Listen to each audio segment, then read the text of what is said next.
Hello, everyone, and welcome to a special edition of $1 Million Decorating, sponsored by Currey Company, a world-renowned manufacturer of distinctive home furnishing products headquartered in Atlanta, Georgia. Highly regarded for their lighting products as well as interior furniture, garden furniture, and home accessories, they're happy to bring you this behind-the-scenes podcast featuring their president, Brownlee Currey, designer Marjorie Skouras, vice president and creative director Cecil Adams, and designer Aviva Stanoff. Brownlee Currey, welcome to $1 Million Decorating. Hi, thank you for having me this afternoon. It's great to have you with us. Now, take us back and tell us the story of you falling in love with the world of design and then getting involved in the family business.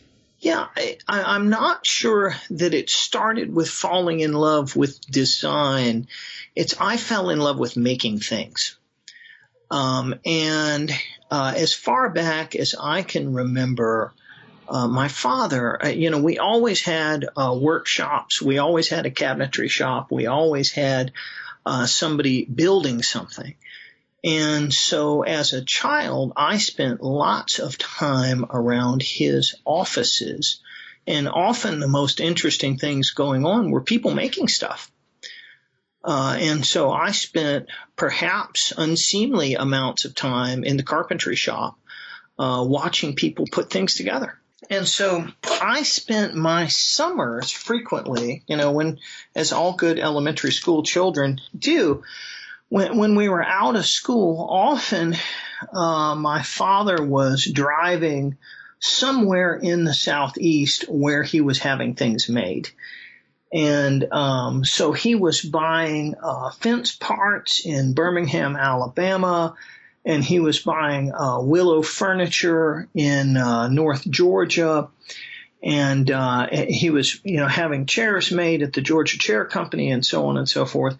And so I would go with him on summer vacations and visit as long as I behaved and visit all of these factories with him.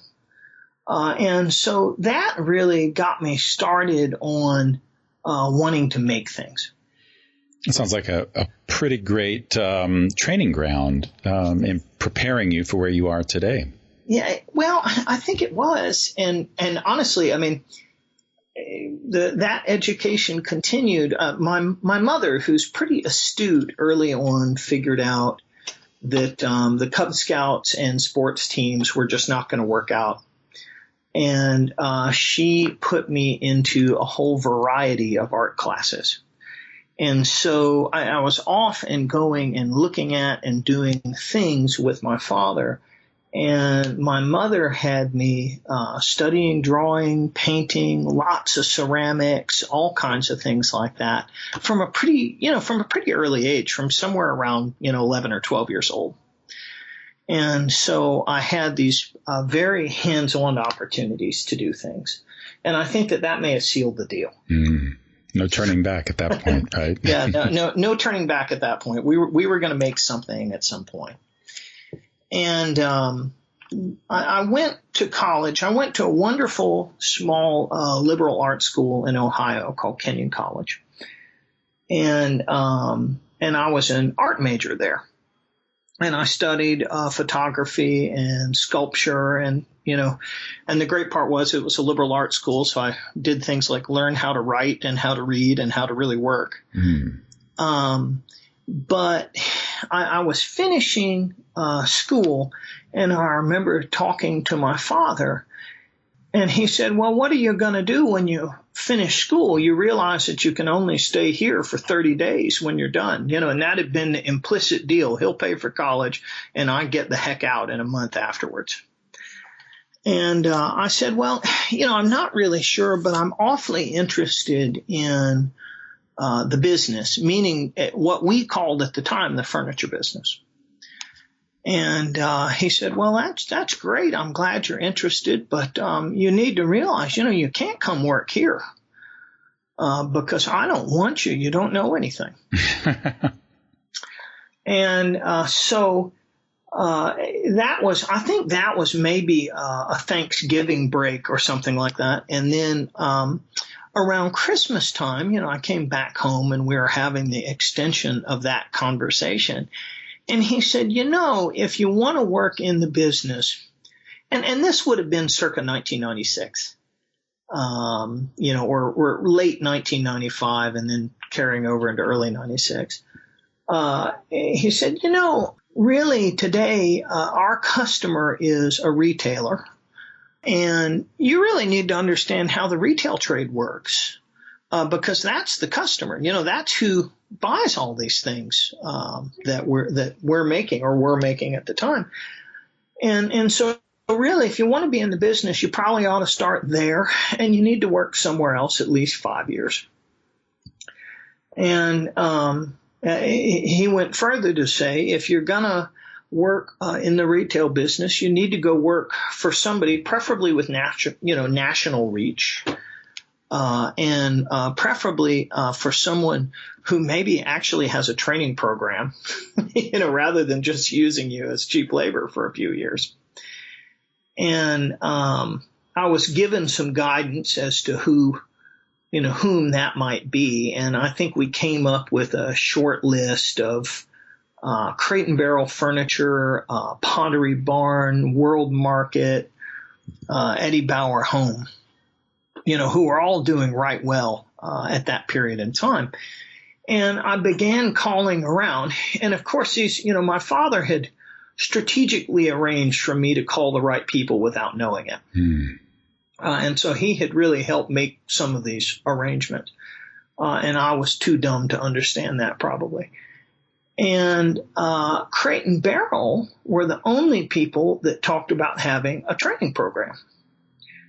And so because they were so interested in perpetuating their culture, and they were very clear that that's what they were doing. And so I marched myself to Chicago one very wintry March afternoon and interviewed at Crate and Barrel Furniture to go work in their store on Michigan Avenue in Chicago. And a few months later, started my career there selling furniture on the sales floor. Wow. and that was that. And that was that. The die was cast. Yeah, it really was. Well, so now as you sit in your office at the head of Currey Company today, and you've got Fall Market just around the corner, Brownlee. Yeah. What's most exciting about what we're going to see from Currey Company this fall?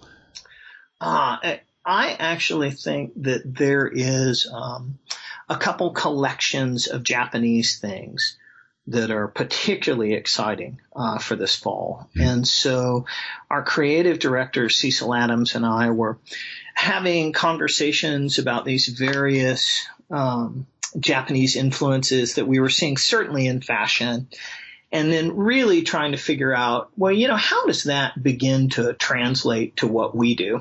So we were sort of beating ideas around for a few weeks. And finally, I realized that we have a wonderful friend whose name is Hiroshi Koshitaka. And he is a contract designer working in Tokyo. I remember walking into Cecil's office one day and I said, Cecil, if we want to do a collection of Japanese lighting, why don't we talk to the Japanese guy? And so Hiroshi and I sat down a few weeks later. I know him. He is frequently in the Philippines, where I visit a great deal. And Hiroshi and I sat down, and he was thrilled to work on a collection for us, and even more thrilled to think about a collection of traditionally inspired Japanese forms. Mm. And then traditionally inspired Japanese forms, but we spent a lot of time working on the scale together because the scale for his rooms and ours is so different. Right. And so there was the translation effort was all about how large everything is. And when I look at the things that he makes for his market, often I think of, similar home furnishings to what you and I, would be used to looking at, except they've been put in a shrink ray. Right. And so everything looks 35 or 40% too small. And he thought everything that we were working on just looked mammoth. But so that's a really exciting collection from my point of view. Wow. We can't wait to see it. Yeah, and we tied that together with a group of Japanese-inspired ceramics that I think are going to be really, really compelling looking. Fabulous. Well, it's on our calendar. We can't wait to see it. Brownlee, when you think about your day-to-day work with Currey Company today, what's the very best part of the work that you do? At risk of sounding trite, the best thing I spend my days doing is working with our people. And we have a quite broad and quite diverse team. And the truth of the matter is that they're enormously capable, in fact, more capable than I. And really what I spend so many of my days doing is simply making sure that they're in alignment with each other. And so I spend a lot of time talking to people and just nudging everybody in the direction that they need to go. Wow. And at the end of the day, while that is at moments what seems a thankless task, because, there's no true output. There's no finished document. There's not a thing that you've done at the end of that day. Keeping all of those teams in alignment means that as an organization, we really function. And that's a big deal. That is a big deal. A very, very big deal. Brownlee, our listeners are looking today, and they tune in to try to understand better where the worlds of design and decoration are headed. Now, you lead a team that actually is a leader in our industry. So tell me, what is your message to design professionals across the country about the future of our industry and, maybe more importantly, your vision for Currey Company in the years ahead?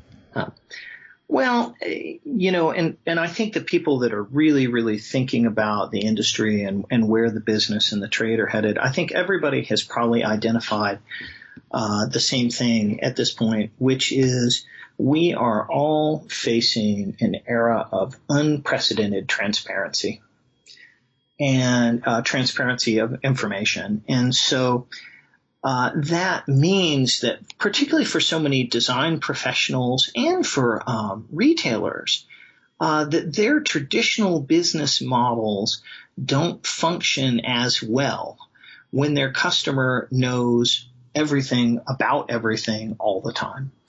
And the great equalizing force there has, of course, been the internet. Right. And so if we're thinking about the thing that's going to affect Currey Company, going to affect our designer clients, and also, it's very clear that their clientele, the general home design consumer, it's very clear that we're all having to figure out how to live in this world where everything is fully transparent all the time. And so that is changing everybody's business models pretty rapidly. I don't think it's a bad thing. I think in some sense it's actually a healthy thing. On the other hand, pervasive change is not comfortable. Or at least 98% of human beings do not enjoy all-encompassing change. And I think that we are in one of those moments where our world is indeed changing and perhaps faster than we're accustomed to. Yeah, you got to put your tennis shoes on and keep pace, right? And sprint ahead. And sprint. There you go. How nice to be in such good company with Currey Company in that sprint, right? Yeah. Well, I think for us in particular, the nice part about where we live today is that we have a great opportunity to work very hard at being open and transparent with all of our customers. And we have technological tools that we've never had in order to do that. So if you wonder, well, what exactly are we doing about that? And we are really working on making the technological investments so that we can put the power of information in the hands of our customers and their customers at all times. And, And that's not sexy work. I know that there's part of me that thinks we should be talking about beautiful product and lovely influences and things like that, we can see coming down the pike. And we can talk about that later. But I think that there's huge opportunities to put tools to manage information in their business in the hands of our customers and our salespeople. And if we do that really well, that ultimately I like to believe that our customers will reward us for it. I have a feeling you're right. So that's a big thing that we're working on. In terms of the future of design direction and decorative direction, I think we're in a really confusing moment right now. And my perception is that we, the manufacturers, are actually capable of designing and developing product really faster than the general consumer can accept it. Mm-hmm. And that if anything, we're producing such a wide array of goods, it's enormously hard for the average consumer to figure out what on earth to do. I think that speaks really well to the future of the interior design business, because I think that the array of options is so broad and is going to continue to be so broad that the average layperson is really going to have professional help if they want to function at a certain level. Good news for the design industry. At least that's how I'm looking at it, today, and that the consumer would really like help figuring out how to tell those stories within their own homes. And they're interested in it, and they're not afraid of the spending, but there's enormous confusion about what to do. And there's a lot of discomfort around, well, what if I do the wrong thing? There is a lot of fear around that. And so I think anybody that can help allay those fears is going to be in a really good position. Wonderful. Brownlee Currey, appreciate your thoughts today. We look forward to seeing all the great new products that Currey Company is bringing into the marketplace at High Point in just a matter of days. And until then, all our best. Excellent. Well, thank you so much. I appreciate you having me. Marjorie Skouros, welcome to $1 Million Decorating. So tell us, Marjorie, how did you first fall in love with design? And then how did your professional life cross paths with Currey Company? How I discovered design. My mother has been at the top end, the highest end of the interior design business for 45 years. So when I was little and she was just starting doing it, particularly in the sixth grade, she used to ask me, I was going to public school at that point, and it was the 70s, if I wanted to go to school or if I wanted to go with her that day. So I would say I missed about 50% of the sixth grade. She dragged me all over the place and to all of her workrooms, and I think that must have been kind of how it started, except that I come from a very design-oriented group of people on all sides. Everybody had fabulous houses, beautifully decorated. All the grandmothers were, deadly chic, and so some of it must be kind of genetic. And I sort of accidentally fell into the film business when I graduated from college, which is another family business, and I stayed there for 17 years, which I find astonishing in hindsight. And I had my child, and I thought that it was time to make a change in my life overall because I was not particularly happy in the film business, even though I had a sort of big career. And I started to broadcast that I was going to offer decorating services, and I got hired immediately by a bunch of people. And that sort of kickstarted the whole thing in about 2000. And I was really fortunate to, within 4 months, have sponsors, patron clients that were so fabulous, with unlimited budgets, and everybody was really interested in making stuff. And I started to learn how to make things. And then we developed a little line that I realized was making money by itself with no attention in about 2002. And in 2008, we decided to shift the focus primarily to the production side of things. The economy was terrible. The decorating was sort of very slow. for everybody. And we really fully invested our efforts and finances in the product line. And lo and behold, we were picked up by showrooms right away across the country. And that has been, that's sort of how it all happened. And I only decorate for myself now, which is fun.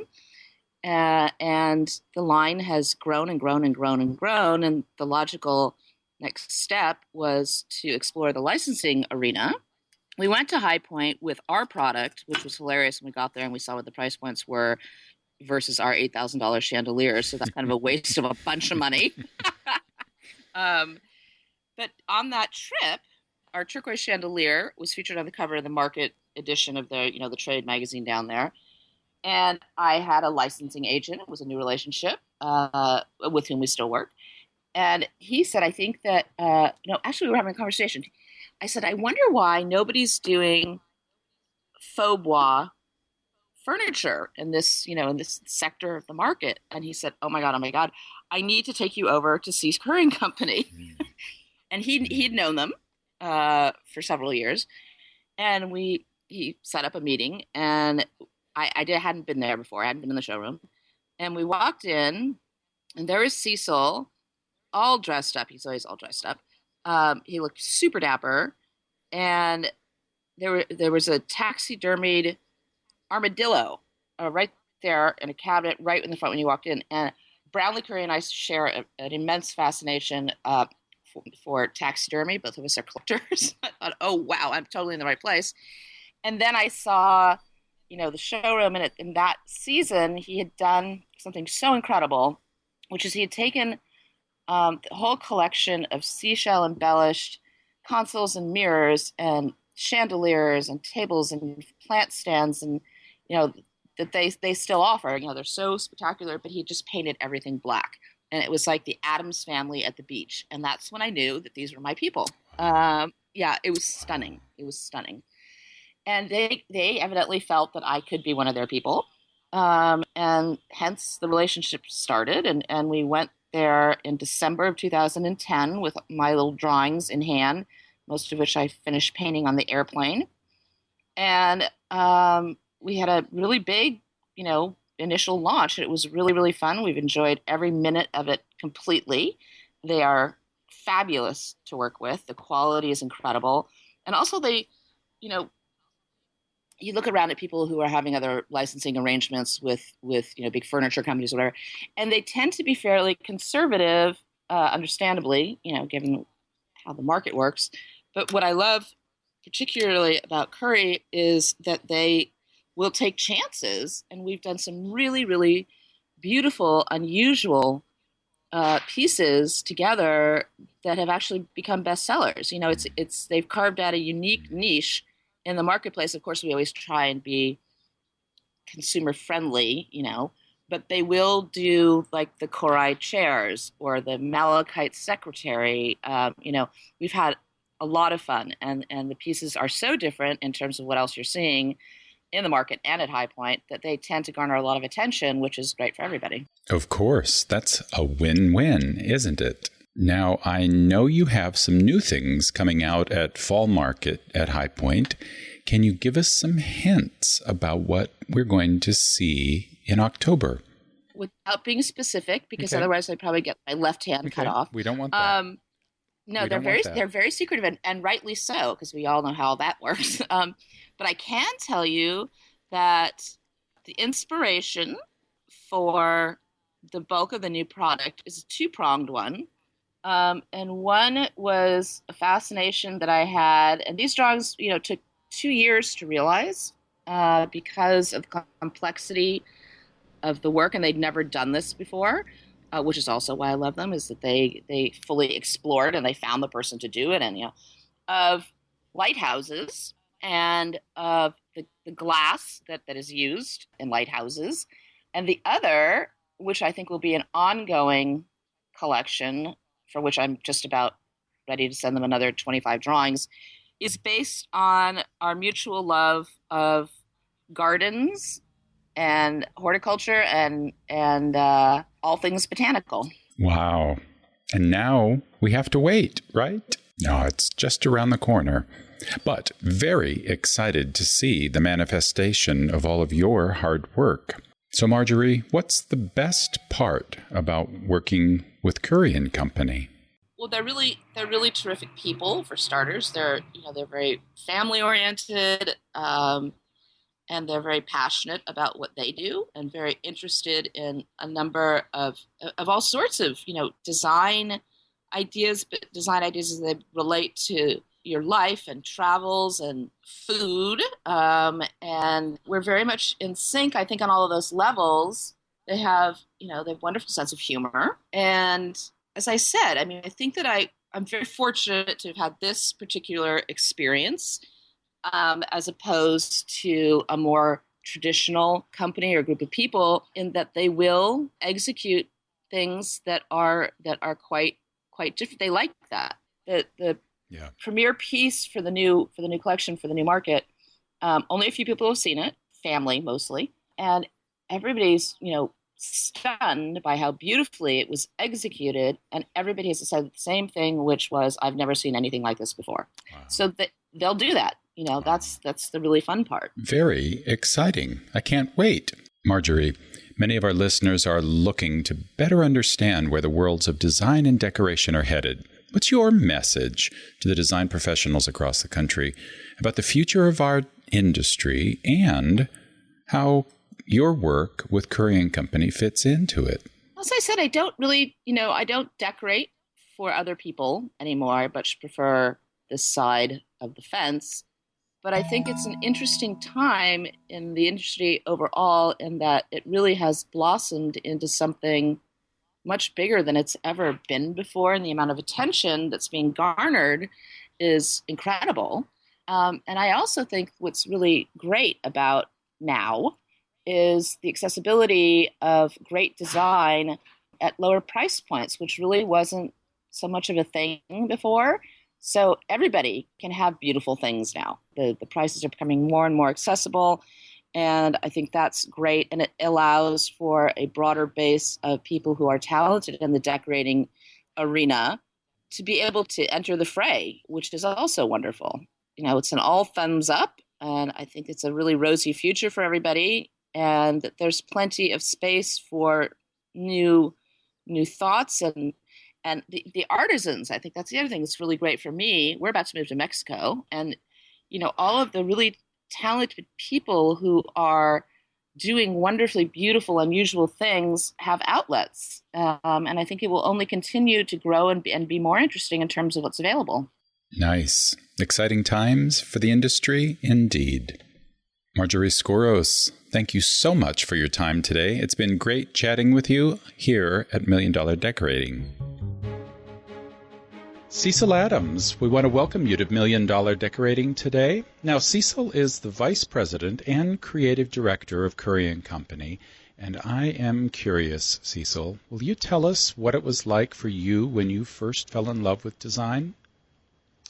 Well, I think I'm one of those people who fell in love with design during childhood. I had a mother and a grandmother who were homemakers and who were seamstresses and did all kinds of projects at home. I probably would have to say when I was about 6 or 7, we moved into a new house and I got to pick out what color my bedroom would be, and my grandmother made the bedspread and curtains and all that kind of stuff. So I think I came by it naturally. And I've always loved design and arranging things. My father was a billboard painter, so I'm dating myself. But, back in the days when billboards were actually painted by people. Wow. Yeah, he did that, and he worked in advertising. And so it was kind of a creative atmosphere that I grew up in. So it sounds like you had some natural talents that were nurtured by the environment that you were living in. Absolutely. I think that for you. That has stood me in good stead, as they say. Well, so now as the years rolled forward, what was it like growing up and continuing with those creative and inspiring notions, and how did it bring you to where you are today? Well, I decided that I really had a love of the theater, and I went through a couple years of school in theater, and then ended up at the Fashion and Art Institute in Dallas because as I was going to continue my theater education, some of my, there were some issues and financing fell through and whatever.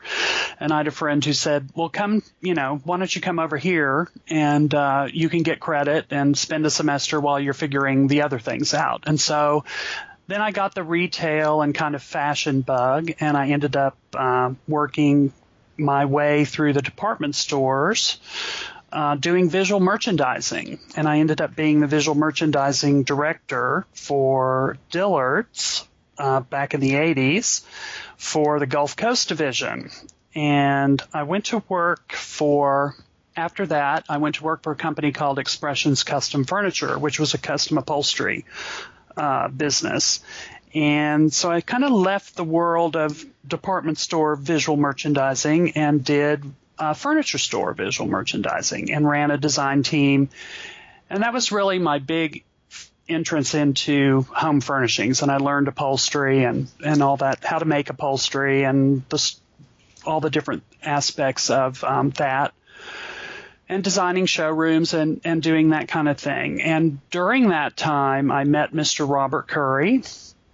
Currey and Company was one of our approved vendors at Expressions, and I met him in the 90s, and we were friendly and hit it off. And, Currey always had amazing, interesting product.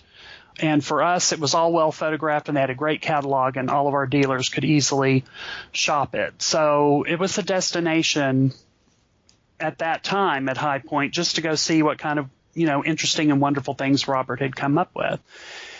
And I kept in contact with him and the company. I went on to work for a rug importer called Trade-Am, and that was kind of when I went global, is what I like to say about that.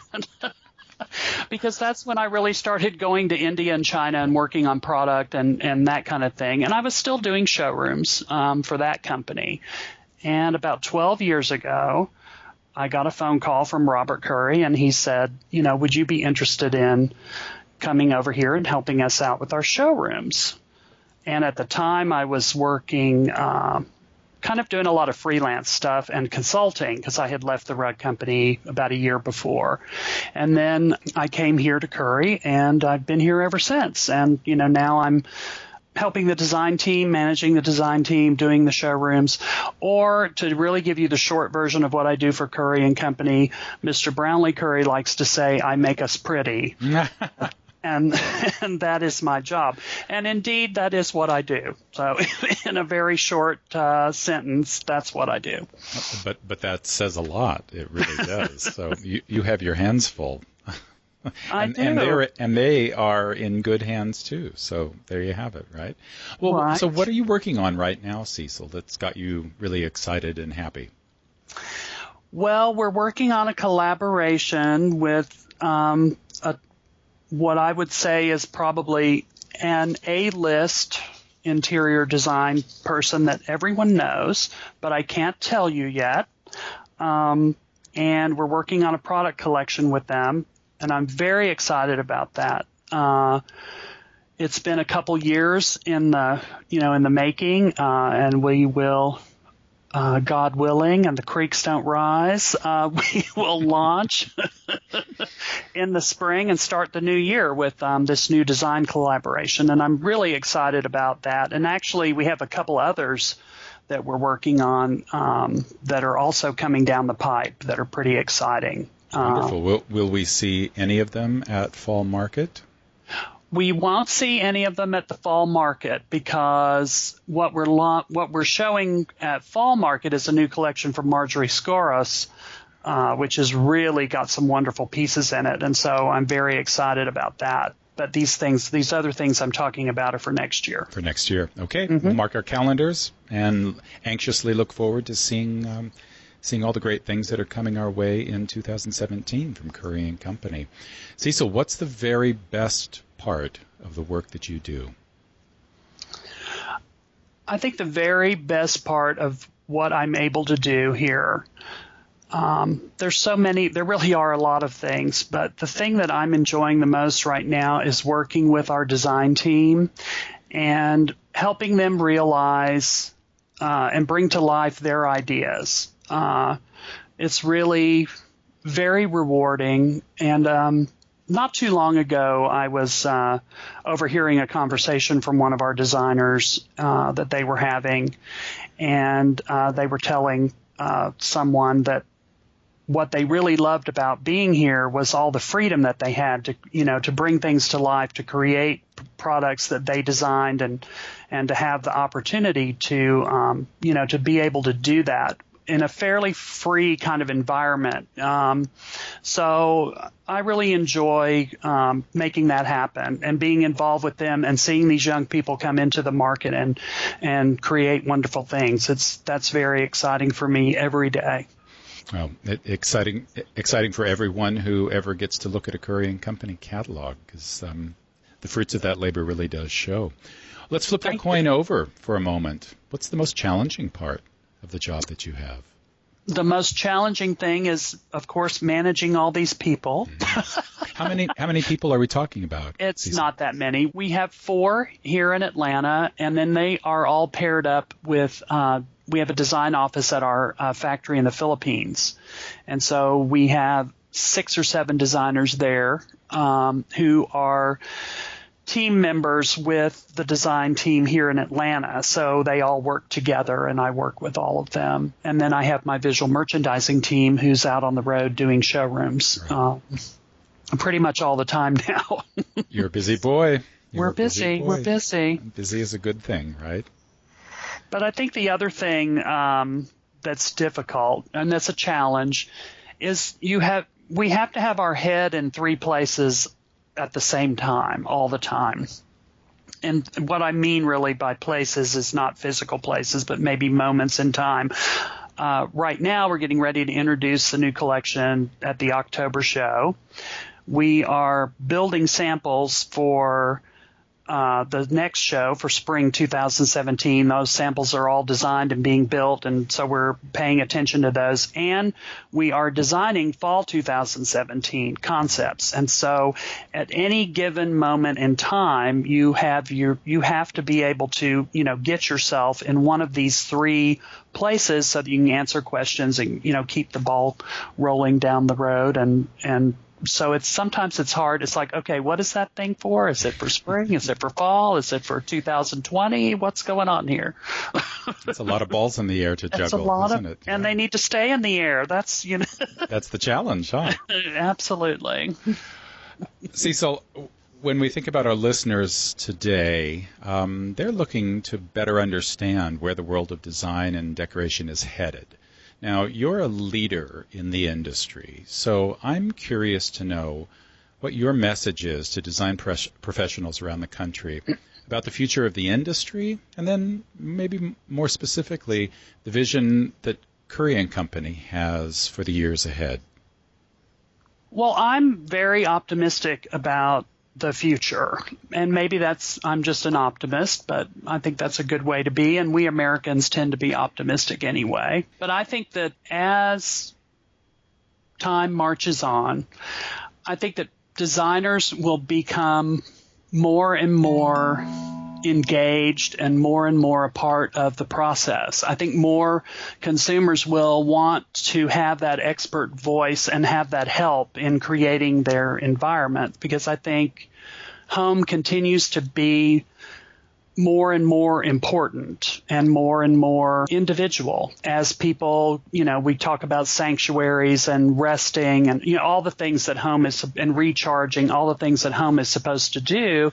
I think that people will continue to want to hire an expert. And I think maybe the younger generation is even more prone to that because, there's a lot of specialization in all different fields. And I think it's a difficult time because there's not a direct line. It sort of feels like there's lots of things swirling around, and it's a time of change. And, there was an old model for designers and design centers and retail, and all those things are just all up in the air right now. And I think, you have to be open to you have to keep all the portals open. And I would say that that's what we're doing, with the company and where we are now. It's like we have to, you have to be open because things are coming at you from all different directions, and there's opportunities are everywhere. And maybe you have to rethink the way that you're doing business, but there's lots of business to be done. Mm. So, I think you have to stay open. And I don't know where the road will take us. I think there'll always be a place for beautiful things, and people will always want to be surrounded by beauty. So we have to keep making them and figuring out how to make them accessible and how to make it easy to do business with and keep things bouncing down the road. Certainly, our company wants to grow, and we want to continue to provide, great handmade product and do all the things that we're doing, and manage to keep it real all along the way. I hope I answered the question. Maybe I was rambling a little bit. No, not at all. You hit on the important points. The future is both exciting and challenging. And it sounds to me like Currey Company is going to be around for a long time to help us into the future, and we're very excited about that. Cecil Adams, thank you so much for joining us today. We really appreciate your time. Well, thank you. Thanks for the opportunity. I appreciate it. Our pleasure. Aviva Stanoff, welcome to $1 Million Decorating. Thank you so much. I'm so pleased to be with you. Great to have you here this afternoon.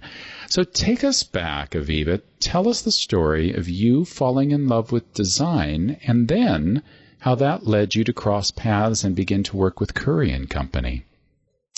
Well, I think the romance basically started at a very young age. I was born to hippie parents in northern Hollywood and California in the 70s, and we would flea market and thrift and tie-dye parties and garden, and we were always very sensitive to things around us which were inspiring. In most cases, it was things that were made by hand.